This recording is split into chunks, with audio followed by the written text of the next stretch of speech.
Hello আপুরা, আজকে আমি গরুর মাংস রেসিপিটি শেয়ার করব। এখানে পেঁয়াজ, আদা, রসুন নিলাম, তেজপাতা, লবঙ্গ, এলাচ এবং দারুচিনি নিলাম।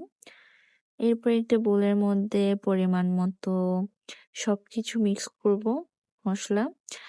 আর আমি এখানে ফার্স্ট এড করলাম হচ্ছে হলুদ দিলাম। এরপরে আমি এখানে এড করব সামান্য জিরা। এরপর মরিচ, মরিচ আমি অনেকগুলো দিয়েছিলাম বাট তবুও ঝাল হয় নাই, জানি না কেন।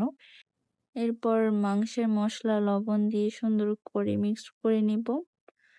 আর এখানে সামান্য পরিমাণ তেল দিয়ে নিলাম, একদম সামান্য পরিমাণে দিয়েছি। এরপর হাতে সুন্দর করে মিক্সড করে নিব। মিক্স করার সময় খেয়াল রাখতে হবে প্রত্যেকটা টুকরাতে যাতে মশলাগুলো ভালোভাবে মিক্স হয়। আমি কিছুক্ষণের জন্য এক সাইডে রেখে দিব।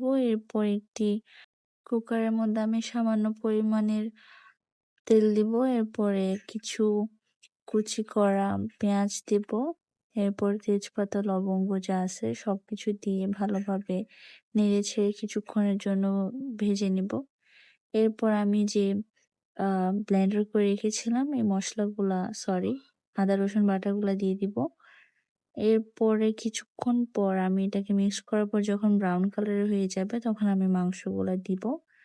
মাংসগুলো দেওয়ার পরে আমি কিছুক্ষণ নেড়ে ছেড়ে মাংসগুলো সুন্দরভাবে মিক্স করে নিব আদা রসুনের সাথে। আপনারা চাইলে এর আগেও যখন আমরা মশলা মিক্স করছিলাম তখন দিতে পারেন। এরপরে আমি পানি অ্যাড করব। পরিমাণ মতো পানি অ্যাড করার পরে আমি ঢাকনা দিয়ে সুন্দর করে কিছুক্ষণ অপেক্ষা করব। কিছুক্ষণের মধ্যে আমাদের গরুর মাংসের বোনা রেডি।